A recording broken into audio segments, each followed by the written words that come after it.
Continuing education credits for physicians and other healthcare professionals is provided by VCU Healthcare Continuing Education. Check out cribsiders.vcuhealth.org for more information. The Cribsiders podcast is for entertainment, education, and informational purposes only. The views and statements expressed on this podcast are solely those of the host. Welcome back to the Cribsiders. I'm Chris, the Chu Manchu, and I'm joined by Jelena and Crystal. Our guest tonight is Dr. Tracey Wilkinson to discuss healthy sexuality. But first, let's remind you about what the show is about. We are the Pediatric Medicine Podcast. We interview leading experts in the fields to bring clinical pearls, practice-changing knowledge, and answering lingering questions about core topics in pediatric medicine. Dr. Tracey Wilkinson is a pediatrician and health services researcher at Indiana University School of Medicine. Her work focuses on reproductive healthcare access, especially for adolescents and young adults. Her current projects include The Path for You, a program that provides free access for all forms of birth control in Indiana, and In Control, which is a birth control navigator program for young people. She's an advocate for reproductive health rights and an access to both locally in Indiana and nationally. She's passionate about linking policy to improve the health of all of our communities. So without further ado, let's get to it. Get ready to talk about sexual and reproductive health and rights in some conceivable or inconceivable ways. You got a pun in. You said you stole that from Reddit? All right. I want to welcome everyone back to the show. I have the great Dr. Tracey Wilkinson here. Hi. So nice to be here. Now, for the purposes of the show, we try to be pretty casual. Is it okay if we address you by your first name during the show? Absolutely. Excellent. And I'm also joined by Crystal and Jelena. Do you want to say hi, guys? Hey. Hello. All right. So we're just going to jump into it and just get to know you. All right, Tracey? So can you give me a one-liner to describe yourself? Okay. I'm a Tennessean who's lived all over the country, currently lives in Indiana, and firmly believes that all pediatricians can be amazing reproductive healthcare providers and advocates. That's perfect.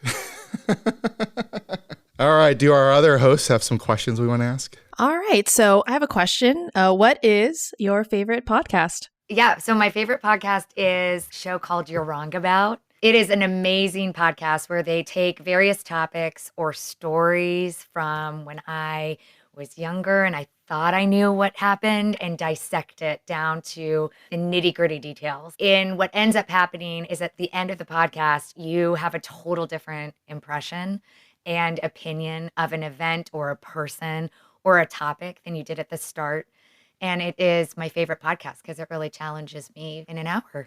I love that. I was just listening to a podcast with Tracy Elise Ross, and she was talking about reflecting on being younger. She was like, I would never go back. I've learned so much since those moments. And so it seems like a cool opportunity for you to kind of reflect on the past. And speaking of reflection, I think a lot of us, whether we're in training or whether we're actively practicing, reflect and think about things that we could have done differently, or moments that didn't go so great. Do you have a favorite failure or a misstep or something that you've, experienced in your career that you're like, wow, didn't go the way I planned, but here's what I'm taking from it? Yeah, I completely failed my first anatomy exam in med school. And by failed, I mean like 40 was my grade, not even close. And I remember having a moment thinking I would just take my med school loans and open a Chipotle chain because there wasn't one in my city at the time.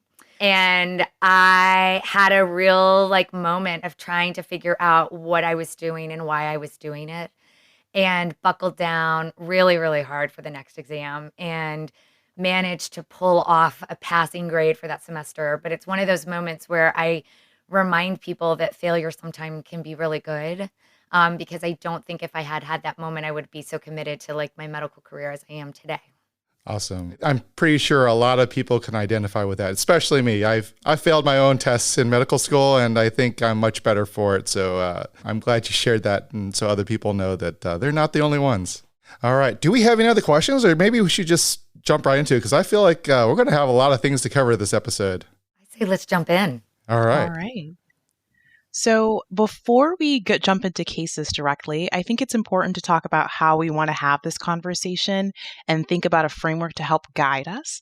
And primarily thinking about reproductive justice. And so, Tracey, can you introduce us to what exactly reproductive justice and how we as pediatricians can engage in this framework when we're thinking about sexuality and development? Yeah, thanks so much for that question, Christelle. So reproductive justice is actually a term that was developed by women in the movement that had traditionally been left out of that movement. And by that, I mean women of color. It was developed in the 1990s, and it is a framework in which we are trying really hard now to frame all of our work in the reproductive health world. And I'm just going to say what reproductive justice is. And these are not my words. They belong to the actual people that started this movement. But reproductive justice means that it's a human right to parent or not parent and to raise those children in safe and healthy communities.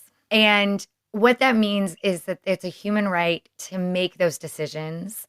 And when I talk about reproductive justice, I remind people that when an individual is making these decisions, it's not in a silo and it's not singular. They're thinking about so many other aspects of their life when they're thinking about what to do next. And that's something that I think as medical providers, when you are talking to a person about maybe their contraception decision or what to do next, we always have to be reminded that while we see that as a singular decision, it's not a singular decision for the patient in front of us. And so that's what reproductive justice means for me. I love that framing. I think thinking that people don't make decisions just in a silo individually, that they make it all together. And I think we're going to be talking about the whole perspective of how we make decisions. And so with that framing, I think we're going to just jump into our first case. And so you are meeting Anton. He's a healthy 5-year-old boy presenting for a well-child visit with his dad. Dad doesn't have any concerns about his health, but did mention at school that the teachers are a little bit concerned.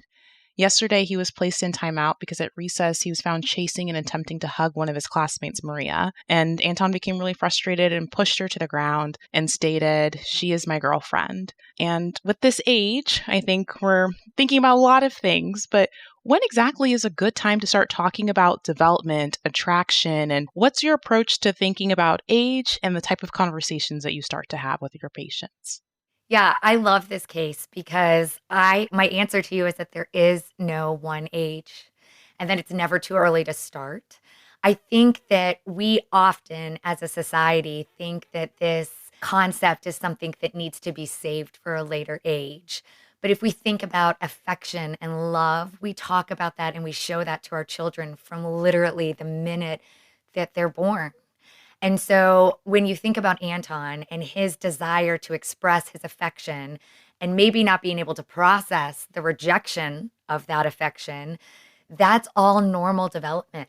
Of course, I would want to have a conversation about using words and not our hands, right? We don't want to push somebody down.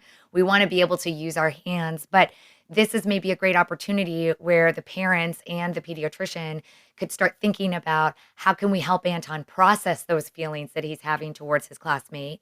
How can he use his words to express what those feelings are?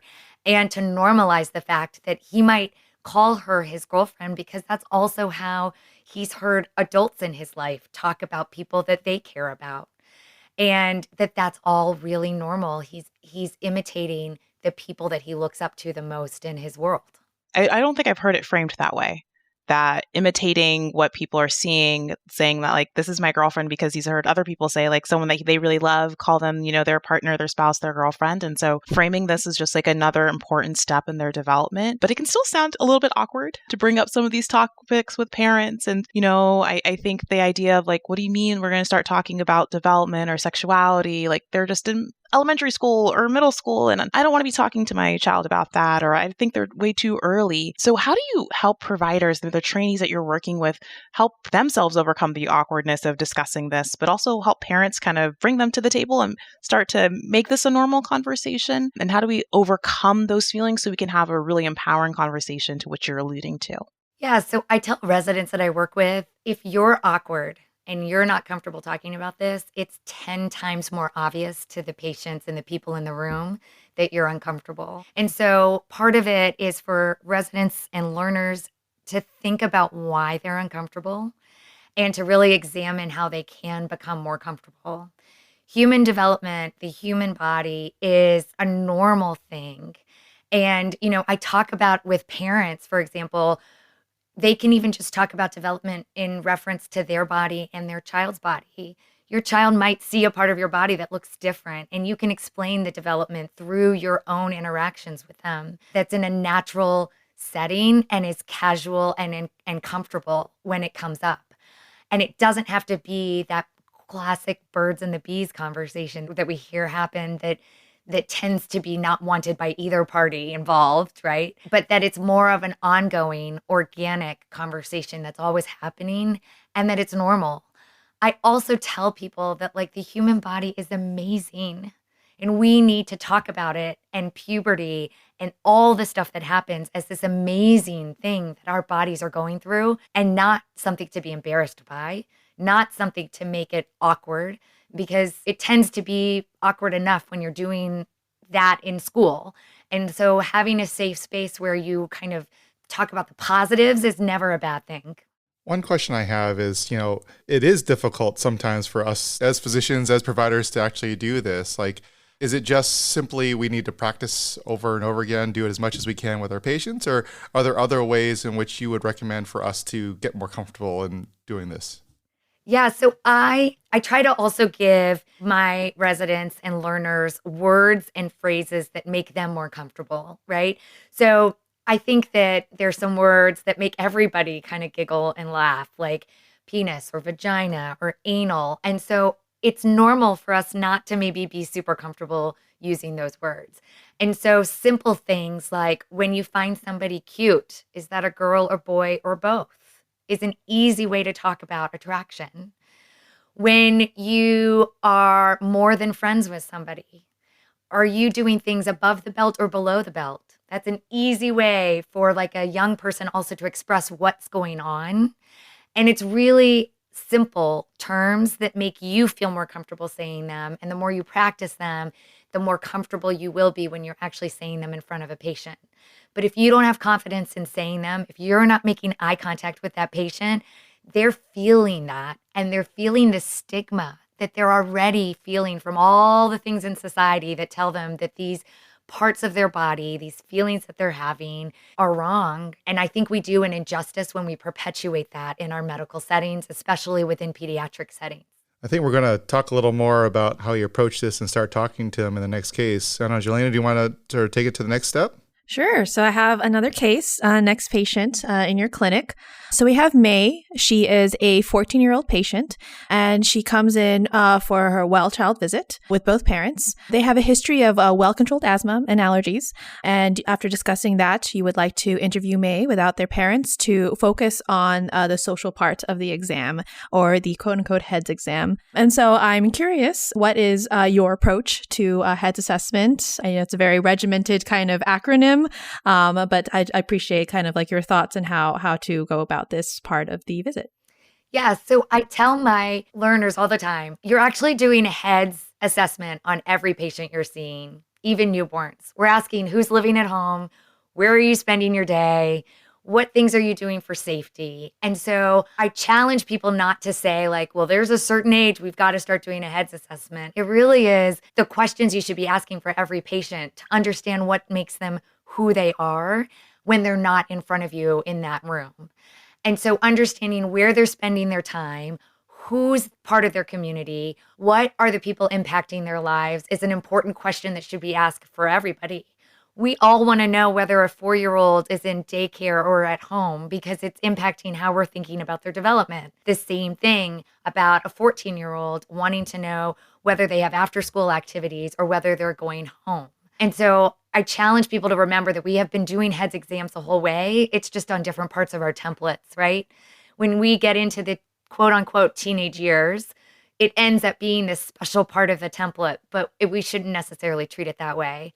I also encourage people to have private time with patients as early an age as you think that they are developmentally able to do that, because it's really important for us to encourage autonomy in these medical settings. And even if it's just for a few minutes to hear how things are going at school or how things are going at home, you want to know that from even younger kids. And there have been many times in our clinic that we have heard from young people, much younger than 13, about things that have been happening at school that their parents had no idea about because they just were really scared to tell their parents. They were scared their parents were going to get upset. They were scared their parents were going to be worried, or they were scared about the repercussions that might happen to them at school. And so having this moment where you let young people, regardless of their age, have a moment to just talk to you is a really important exercise. And then I find parents are less uncomfortable when you start having these conversations and layering on topics that might be more applicable as they get older. But also, if you're asking all these similar questions when they're younger, you can tell parents, some of the same questions that we've been asking every year are the same questions I'm going to ask your child now. But we just like to have them practice answering the questions in a healthcare setting by themselves. I love that. I think you're right. It is important to kind of build that autonomy. And I agree. I think when you do kind of a hard stop at the 13 years old, parents are like, oh, this is different. And I think it is important to kind of do that early. Another question I had, kind of a part of the HEADS assessment, is discussing sexual orientation and gender identity. And I wanted to kind of ask your thoughts on how you approach that topic, and ask that in this patient in May or any age. So one of the things I always frame is that I always ask these questions to all my patients. That's what I always say first, so that they don't feel like they're being asked these questions for anything other than it's part of our routine. I think that that's important when there's a lot of stigma around these questions, especially in certain settings or communities or states that we live in, right? And so asking a young person, these questions might seem obvious, but we just ask them for everybody. And starting with, when you think about yourself, how do you think about yourself presenting as a girl, a boy, or something else? And giving them simple words, because even the words of how do you identify, that's very medicalized. And that doesn't really resonate with somebody who could be relatively young and you're having these conversations with. You already heard my sexual attraction kind of questions. Who do you find attractive or who do you find cute? And I use the word cute not to be minimizing it, but it just ends up being a word that most people understand. And you know that most young kids, like toddlers, can tell you these answers. And we know from data and literature that people with gender dysphoria know that at a really young age. People that are attracted to the same sex or different sex, they know that at the same age, at really young ages. And so it's important for us to acknowledge that and not assume that. I also very often have patients tell me, you're the first person that's ever asked me these questions. I've never told anybody that I'm attracted to both girls and boys. And I don't want you to tell anybody, and that's okay. But to just have a safe space for them to say this out loud can be really liberating for them in worlds where they might never be able to say that again for many years to come. All right, thank you. And so moving on to the case. So May discloses that she identifies as a girl and she is interested in boys and girls. She has not had sex, but she is curious as her best friend recently had sex with their boyfriend. And so kind of in talking about sex and someone who has not had sexual activity yet, I'm curious, how do you define kind of quote unquote safe sex, and how does your counseling differ considering that she said that she's not sexually active yet? Yeah. So I, again, would challenge any clinical provider that if you ask a young person if you're sexually active and think that you've done a good job or that you're done, I'm going to call you out and say that you failed my test. Okay. We all know that there's a lot of stuff that happens usually before sexual activity, like in the traditional form, before sexual intercourse has happened. There's a lot of stuff that's happening beforehand. And so if you just talk about the very end and miss the opportunity for the counseling and the questions and the open-endedness beforehand, you're missing an amazing opportunity to be a safe space for that young person and to also clarify questions that they might have and don't know where to get the answers. I live in a state where comprehensive sexual education is a myth, per se, in my mind. If it's happening, it tends not to be comprehensive and it tends not to include everything, and by law has to emphasize abstinence only. And so if you are assuming that young people are getting any of this information from other sources, don't do that because your assumption is wrong. They tend to be learning about stuff online. They tend to be learning about stuff from their friends. And you are having an opportunity where you can say something or clarify or correct something if it's not accurate. So I always ask people, the way I do it is I ask them if they've ever been more than friends with somebody. That's how I get at what their level of like intimacy is. Because if you use terms like boyfriend, girlfriend, sexually active or not, you are assuming labels that are not necessarily the way other people use them. And the older I get, the more aware I am of like how out of date I am with like what the current terms are, right? But, you know, if somebody says, well, I don't understand what that means, I can then explain to them, and I normally explain to them that, you know, you would do things with this person that you probably wouldn't do with like your sister or your brother. And instantly they get it. They instantly know what I'm talking about. And we can then have a conversation about like, okay, so when you have done these things, has it been stuff above the belt or below the belt? And it's not that I don't care about above the belt stuff, but if they're below the belt already, I kind of have to ask more questions quickly to get to what else I want to get to. But it's amazing when people are just above the belt to have conversations about, tell me what questions you have. Tell me why it hasn't gone further. Tell me the conversations you're having with the partner that you're with. What would make you do anything more? How experienced is your partner? And really challenging them to have some of these conversations, even with their partner that they haven't had, or ask these questions to their partner that they haven't had, is a great way to open up those conversations. The way I talk about what is happening is there are lots of different parts of your body that can touch. Your lips, your hands, your private parts. Can you give me an idea of what parts are touching? And that's another great way to get an idea of like what types of intimacy your patient is doing. If you just ask that they're sexually active and they say no, and you don't find out that they are almost sexually active, you've missed an opportunity to have a conversation with them about that next step and this conversation about how do you have, quote, safe sex. But I will challenge us all on the term safe sex because I think that again gets back to this framework of sex is scary, sex is dangerous. Don't do it without like bad outcomes happening. And instead of looking and talking about it as like, again, part of normal human development, a way people express intimacy and feelings for one another, and something that should be done with consent and should be something that feels good. And if we had more conversations that were framed like that, maybe we would have a different outcome in our country when we talk about some of the negative outcomes around sex. I think that's a fantastic point of sex is just the continuation of someone's development and not this like scary thing that then encourages you to hide and to say that there's shame of what's happening. I can't talk about what's happening. And I need to, hide this part and not let people know unless something's really wrong. As to these are just things that we know that you might choose to engage in or not.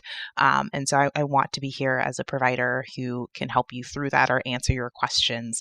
And I've definitely been burned by asking, are you sexually active? No. And then like turn around, your preceptor is like uncovered this like history and you're like, oh, okay. And learning to ask more specific questions.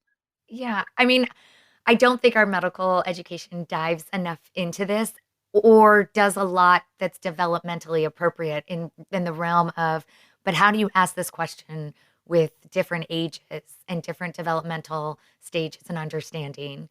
So it's not surprising that we get to like actually see patients on our own and we don't necessarily have all the right words and are uncomfortable. So you were you did allude to this a little bit in terms of how to direct it by different age group or what they're developmentally able to do. And it sounds like you maybe shoot, based on the age, you sort of have a middle ground you sort of shoot for, then start feeling around how much they understand here or there. Do you have any other tips or tricks on how you sort of approach that? Are there very specific ways in which you say, well, this is definitely early adolescent, this one's closer to 18, or do you just not assume anything and just start and try to gauge where they're at? I don't assume anything. And I think that, I have patients of all different ages that are all on different like stages of development when it comes to their sexuality. And all of that's normal and all of that's okay. So I don't think that that's why I kind of go into this with these like middle line questions and then divert based on where their answers are taking me. Because I do think that if you talk to an 18-year-old and you're like, are you sexually active? And they say no, that might be something that makes them really feel uncomfortable or sad. And if you just assume that they're 18 and they must be, then that is, that again is something that where you're just propagating this like negativity towards the patient.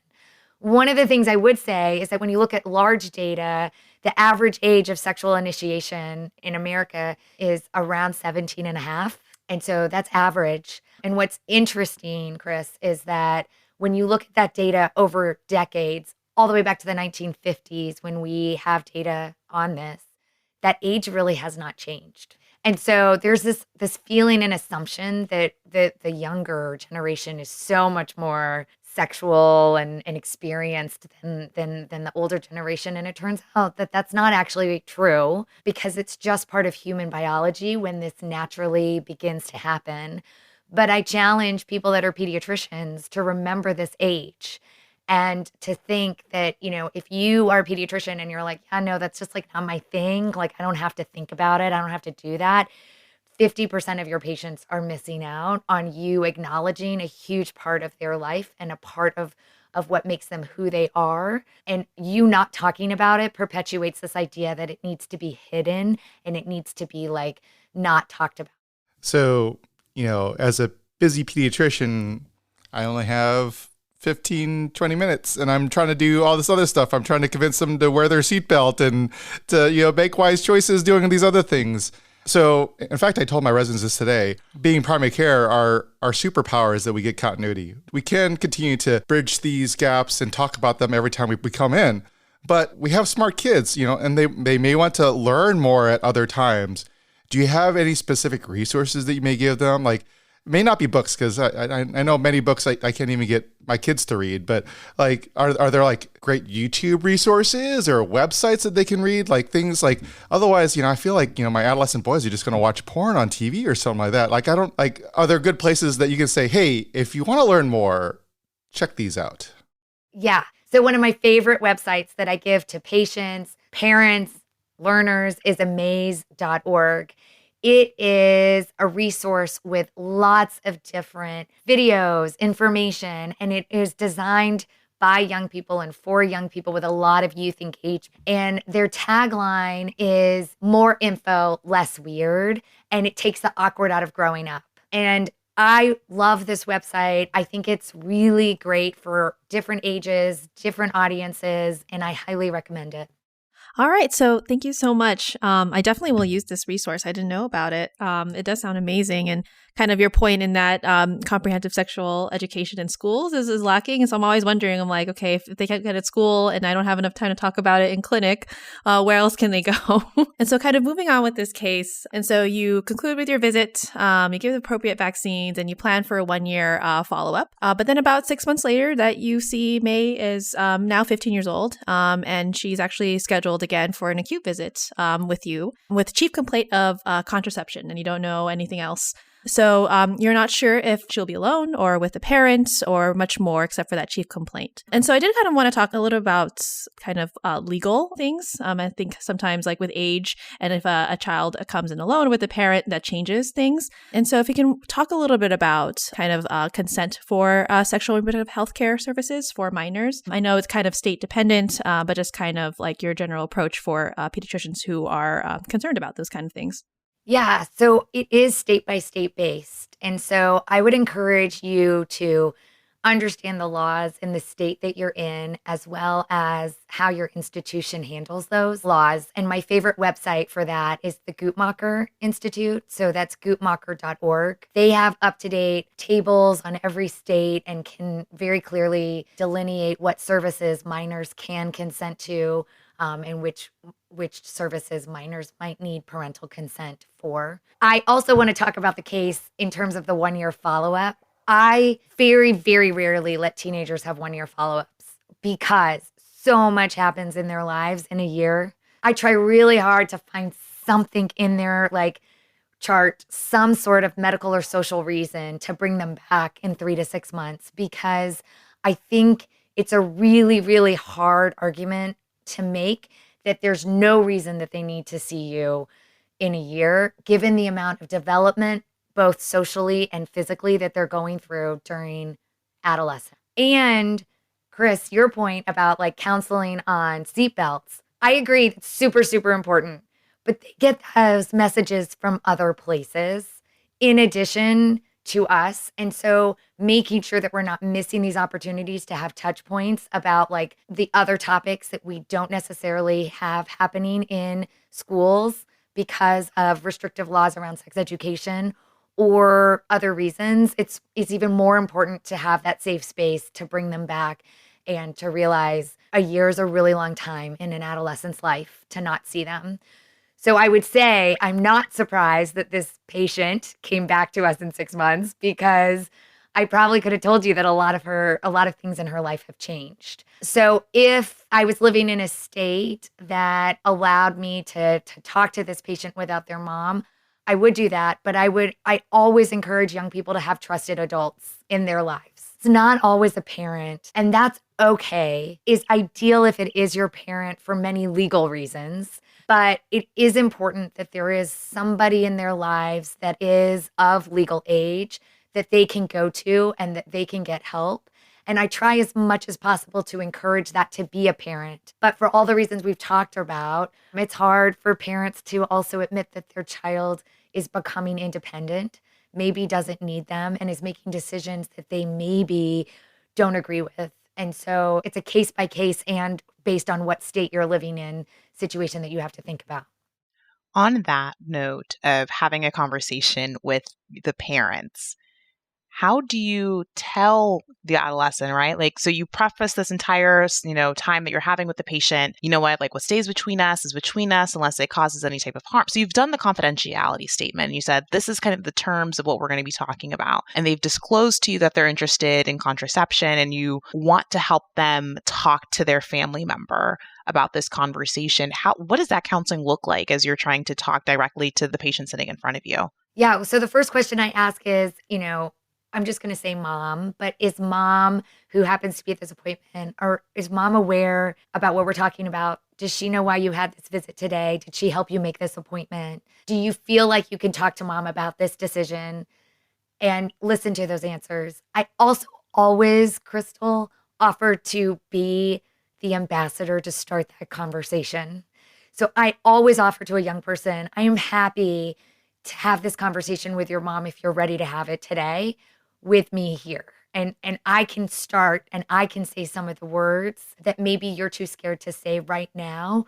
But if you are open, and I encourage you to be open with your parent about this decision so that they can help you after this visit navigate and troubleshoot anything that comes up. Can we have this conversation together? Let me get them and let's have this conversation next. I also rarely find parents that are not suspicious or aware. I think teenagers think that they're very good at keeping things from their parents, and their parents sometimes are angry at the attempts to keep it from them.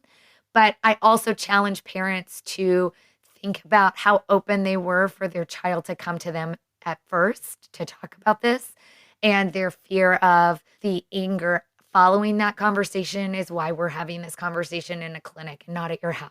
These are wonderful. And one of the questions I wanted to ask is that we are often in states or from states that may have, some more rules about what we can say, can't say, who can access care, who can't access care. If you are working with someone who's interested in contraception, they're under the age of 18, there are all of these, we have new laws about how public our notes are going to be and the encounters that are shared. And maybe their parent has access to whatever proprietary, electric health record your system is using. How do you have these conversations? How do you document these conversations? And then what advice do you give to trainees who are also trying to figure out, how do I help this person not reveal these things that they're not ready to, but should they? And then what kind of advice do you just give to the person who's like, okay, I'm interested in contraception. How do I pick it up? Where do I go without my parents knowing? Is it going to be on their insurance? Any advice you have on kind of navigating some of those tricky laws around privacy, confidentiality? Yeah. So these are all really good questions. And I encourage you to ask them in every institution that you're working in. I don't know if everybody listening here, but for my residency experience, I worked in like 4 different hospitals, right? And so the answer to some of these questions might be different literally in every single institution that you're sitting in. And it's important for you to understand how it works within each institution and each medical record. So, Crystal, you mentioned earlier kind of some of those confidentiality parameters that you put when you're having those conversations with a patient, right? You know, what we talk about here is confidential. I don't have to break that confidentiality unless you're going to hurt someone else, you're going to hurt yourself, or somebody's hurting you.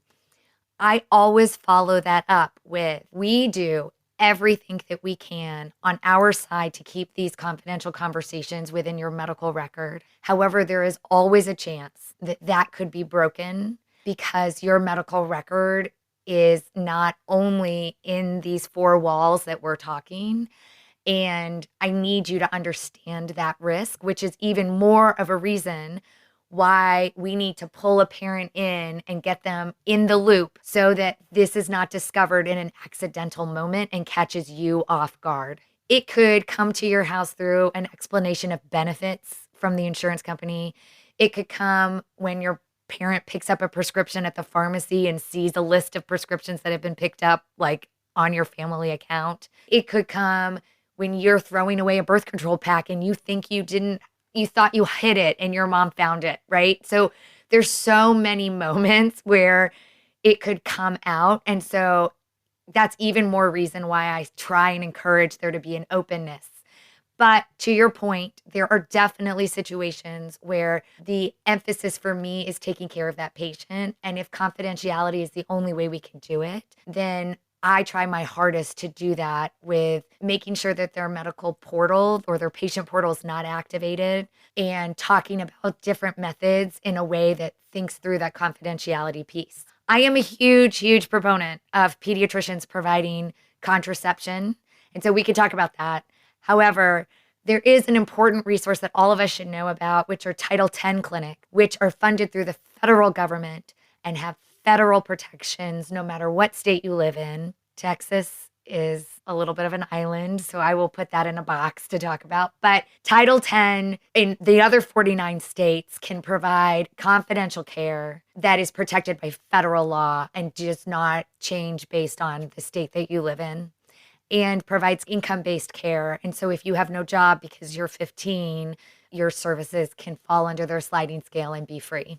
An important resource for you to know about, especially if I have a patient where a breach of confidentiality would mean they're kicked out of the home, they are in danger. I try to get them to a Title X clinic because that's the one way I can guarantee that care is confidential. I think that's a great reminder of making sure that we're using all of our resources that are available to us and making sure like the best care may not always be like right in front of me in my clinic, but if there's a Title X clinic that's accessible to the patient, that they may be able to receive excellent care and the care that they need. And with that, I would love to move on to our next case. It's a busy day in clinic for you. So your next patient is Chioma. She's a 17-year-old girl who presents for vaginal discomfort. She recently started having sex with her boyfriend and says that vaginal intercourse is painful. She later discloses that she's in a little bit of a rough patch with her boyfriend. He said some pretty hurtful things, but I don't think he means it, she tells you. How do you discuss consent and pleasure with patients and just generally healthy relationships? There are topics that I think we should talk about so much more than we do in pediatrics. I would probably ask this patient, tell me what you mean by a rough patch. What does that mean to you? Does that mean that you're arguing? Does that mean that there's ever verbal violence, physical violence, sexual violence? Do you always feel that when you are sexual or intimate with your partner, that is what you want to be doing? I think even the word consent is charged. And so that's how I talk about consent. Is it something that you want to be doing? And tell me if it ever feels good. Does it ever feel good? Are there times where it just doesn't feel good, but there are other times where it does feel good, or does it always feel painful? Because it's not supposed to feel painful. And I would want to examine what is going on and why she is not having more pleasure from her intimacy. And, to an earlier comment, Chris, that you made, a lot of young people are learning about sex from porn. And it is an unfortunate situation because it is 100% fake and super artificial. But the way pleasure is expressed or displayed in porn is very not female centric. And it's very fake. So if people think that that's what it's supposed to be, and I'm just not feeling that way, or I don't moan and groan that way when he does that, something's wrong with me. It's really important for us to bring a little bit of reality to their understanding of what it's supposed to look like. We don't have a lot of beautiful, healthy sex in our common media forms. I tell my residents all the time, think about what people are seeing on television. Or on even in movies, they're kissing, and then the next scene they wake up and they're naked and it's just all done. There's no conversation about how they got from point A to Z. There's no conversation about who's using a condom. How are we going to put that on? Do I use lubrication? Do I not? There's none of that has happened.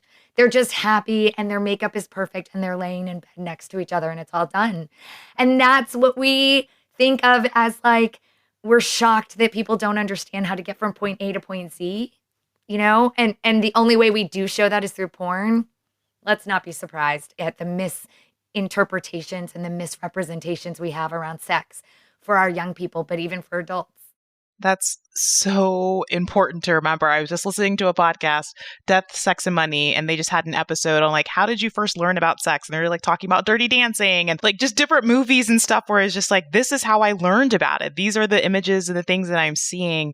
And then also I'm thinking about all the shows I watch on HBO. I'm House of Dragons or whatever that show was, Game of Thrones. Violence. It's it's really interesting to think about the media that people are consuming and the way that they're thinking about replicating it. But bringing it back to our patient with Chioma, you screen her for interpersonal violence and determine with good conversation with her that this isn't something that she is concerned about, and it's something that you as a clinician, this rough patch that have any concern about, but something that you'll continue to have more conversation. She brings up to you that she would actually like to discuss contraception options, and she really doesn't know where to begin. Her mom says the pill will cause her terrible mood swings, and she heard that the shot will cause weight gain. She's definitely not interested in that. So what are some common misconceptions you hear about from your adolescent patients about contraception, and how do you counsel them through that? Yeah. So whenever I'm talking about contraception, my first question is, tell me what you've heard. What methods have you heard of? You'll be surprised that they haven't heard of the vast methods that are available in most cases, that a lot of their information is coming from friends, siblings, aunts, figures in their life that they trust. It is really, really important for you not to minimize what they've heard or to say that that's not true. Because when you say that, that is not patient-centered and that's not shared decision-making at all. And you are saying that that trusted person in their life had an experience that didn't matter. And that tends to happen to patients that are not white much more than it happens to patients that are white.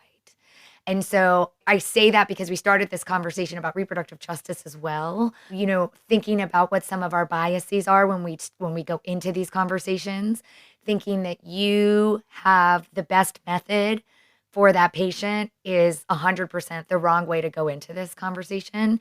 I always tell people the best birth control is the one that an adolescent likes and is going to use. And that could be condoms. But if they use them 100% of the time, that is better than a birth control pill or a birth control shot that they're using 50% of the time. And that is where we have to also take off our hat of efficacy, which is hard in medicine, right? We always want the best of the best. But realizing that birth control method choice is not always driven by efficacy for our patients, but quite often by the side effect profile. And so for some patients, having a period every single month is really important to them. That's important to you, then I'm not going to really talk about Depo for you because that is a birth control method that will make your period irregular and might make your period go away. And if that's important to you to have, then we don't want to spend a lot of time talking about that. There are also people where, weight gain or mood swings is their concern, or having something inside their body is a concern. And so hearing some of the patient items that are important to them can also really help guide you through that conversation. If this patient has no idea what they want, I usually say that the way I think about birth control methods is by how often you have to remember to take it. And there's some methods where you have to remember every day. And then there's some methods where you don't have to remember for years. And there's everything in between. So I'm going to just talk about them in that way. But if anything resonates with you right then and there, tell me. The ones that take every day, those are methods that are easy to change the types. And you can start and stop them by yourself. You don't need me. The methods that take years, but you don't have to think about it every day, those are methods that you would have to come back probably if you wanted to change it and see somebody. So it's not a method that you can start and stop on your own. And so those are very patient-centered elements to think about how to frame a conversation. In recent years, I'm sure you all have heard or maybe even were taught that we were supposed to counsel based on efficacy and starting with the most efficacious method first and go down the way. And that is really fallen out of favor.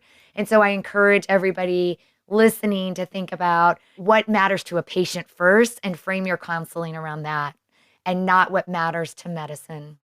I think that's a very important framework to have, especially with adolescents. I think they have kind of different priorities and different time constraints. I always kind of wonder, like with school and other activities, like their ability to follow up. And so that kind of changes like their ideas of what is a good birth control method for them. So I think we talked about contraception, but I did want to also ask you about kind of emergency, kind of like plan B and kind of like your thoughts on prescribing that or access to that.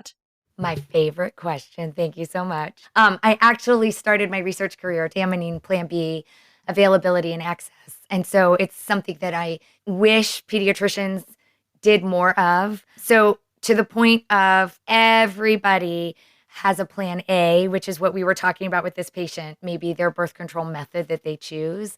And for every patient, I talk about Plan B. And I talk about it as our backup method. And then based on the method that they're using, why a backup method would be applied, right? So if you have an injection every 3 months, well, we would use this if you hadn't seen me in 3 months and were late for your next injection. If you're taking pills, we would use this if you had missed 2 days worth of pills or were worried that you had missed more. If you're using condoms, we would use this if you did not use a condom or if the condom fell off or if the condom broke. I always prescribe it, which is unfortunate because it is available over the counter. However, there's persistent barriers to access for young people, even though they can find it at a pharmacy. And you all know that when there's a prescription from a clinician, there's not as many questions. They can get it filled. And so that's why I prescribe it, number one, to make sure they can get it in their hands. Number two, it's expensive. On average, it's around $45 to $60 per dose. And so if you can prescribe it, it is often covered by insurance companies. And then number three, I always prescribe it with refills because the last thing I want is for a patient to use it and not have it again later. And then we find young people also sometimes give Plan B to their friends. And so if you only give them one and they gave it to their best friend that really needed it, that leaves them without one dose for themselves. So I always give a lot of refills when I prescribe it.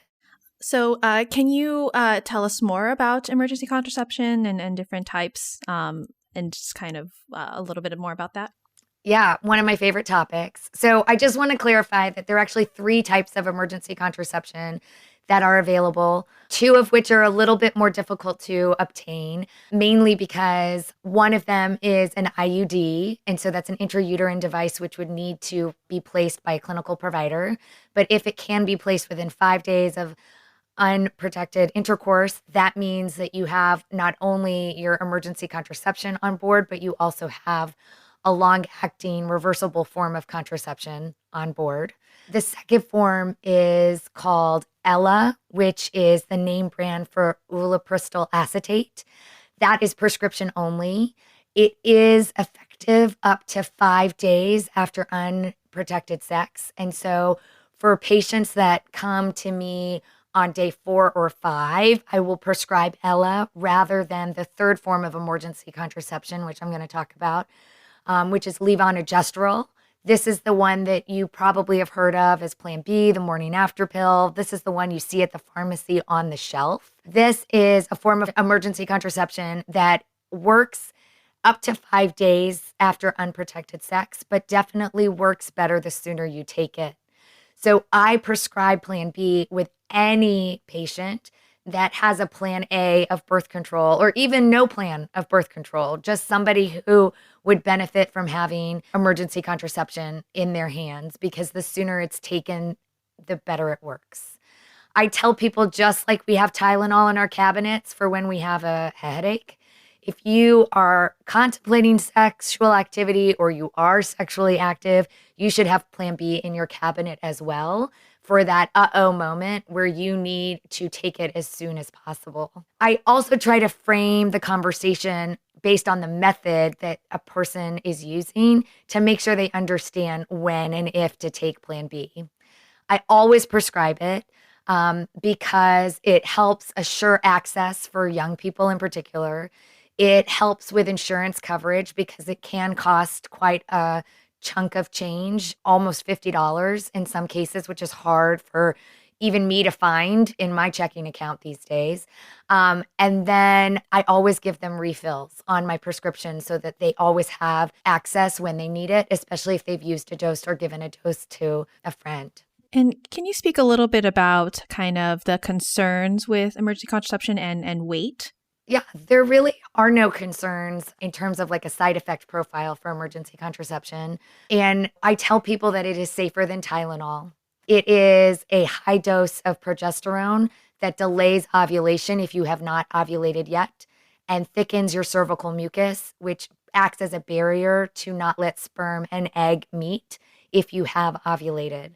So that's how it works. It only works that one dose you take, right? So it doesn't give you protection for the rest of your cycle, which is also a misunderstanding that I've heard. And so it's really important that people understand how it works, that it is not an abortifacient. Unfortunately, I think that there's a lot of misperception, and even the name the morning after pill kind of perpetuates that misunderstanding that it could cause an abortion, because it absolutely is the same hormone your body makes when you are pregnant. And if you took it when you were pregnant, nothing would happen. And it does not cause bleeding. It just delays ovulation.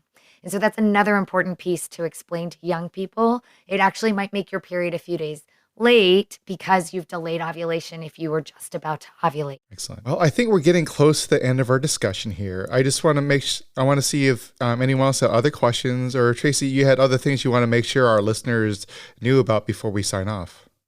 Yeah, I would just say that I would encourage people to have these conversations with every single patient that they interact with. I think a lot of our cases today were centered on female presenting patients, and I would encourage people to have these conversations with all their patients, because it's a really important and eye-opening way to get into some of the things that they're thinking about, answer the questions that they inevitably have on their brain, and to be a trusted resource for them.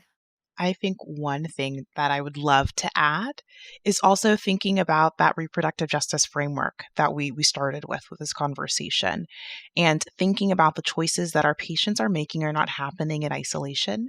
I think particularly about when I'm talking about contraception access for my Black and Brown patients, my Latina patients who are coming into me, and the idea of trying to control what their reproductive options look like. Or, I think about like the old school based, let's give out contraception as a way for the medical field to say, we want to offer things that are efficacious to our patients, but that coming across as, is this a eugenics plan from the medical system of like trying to control the amount of kids that we bring into our communities?